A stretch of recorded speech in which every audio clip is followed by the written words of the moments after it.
नमस्ते, तपाईँहरूलाई मेरो युट्युब च्यानलमा स्वागत छ। म चाहिँ आज नेप्सीको टेक्निकल एनालाइसिस गर्न आँट्दैछु। मार्केट हिजो र आज इन्डिसिजन क्यान्डल बनाइरहेको छ। मैले प्रिभियस भिडियोमा भनेको थिएँ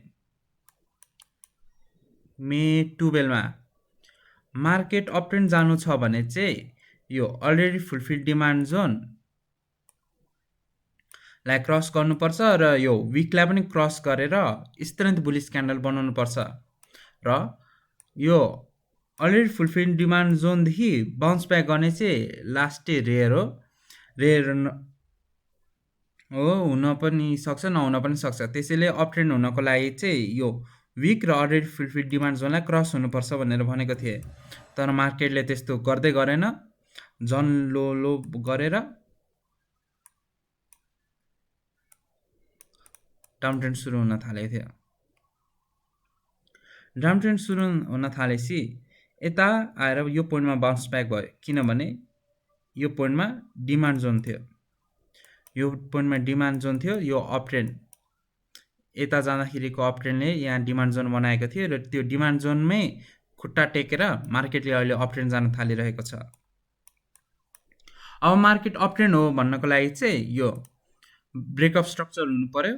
पुरानो हाईको विकलाई क्रस गर्नु पर्यो र यो अलरेडी फुलफिल डिमान्ड जोनलाई पनि क्रस गर्नु पर्यो।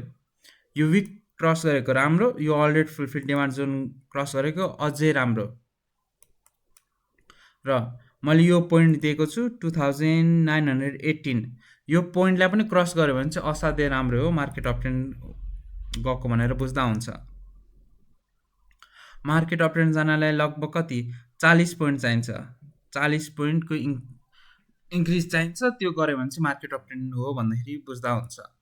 मार्केट अपट्रेन्ड त हो, अपट्रेन्ड भएपछि सेलिङ प्रेसर चाहिँ कहाँ आउँछ भन्दाखेरि चाहिँ यो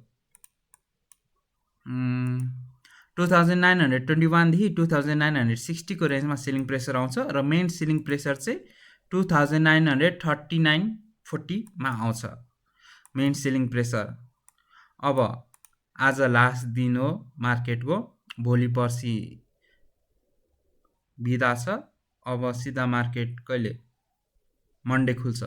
मन्डे खुल्दाखेरि चाहिँ 40 को इन्क्रिज चाहियो र यो विकलाई ब्रेक गर्नु पर्यो, ब्रेकअप स्ट्रक्चर हुनु पर्यो र यो अलरेडी फुलफिल डिमान्ड जोनलाई पनि क्रस गर्नु पर्यो र यो पोइन्टलाई पनि क्रस गरेको असाध्यै राम्रो हो। 40 पोइन्टको इन्क्रिज लिएर आएर मार्केटमा हेर्ने हो भने भोल्युम नि छ, सब कुरा छ। अब सिधा मान्छेहरूमा विश्वास चाहिँ हुनु पर्यो, एन्जाइटी हुनु परेन मार्केट अप जान्छ भनेर। त्यो भयो भने अप ट्रेन्ड जान्छ। अब अप ट्रेन्ड त गयो र यो पालिको मार्केट हेर्नु भने चाहिँ धेरै जस्तो फोकस मान्छेहरूको हाइड्रो पावर सेक्टरमै छ। हाइड्रो पावर सेक्टरमा लगभग कति 1 करोडको कारोबार, 1 करोडको क्वान्टिटीको कारोबार भएको थियो आज। 17 लाख कमर्सियल ब्याङ्क र 4 लाख म्यानुफ्याक्चरिङ। तपाईँहरू डिफ्रेन्स देख्न सक्नुभएको छ।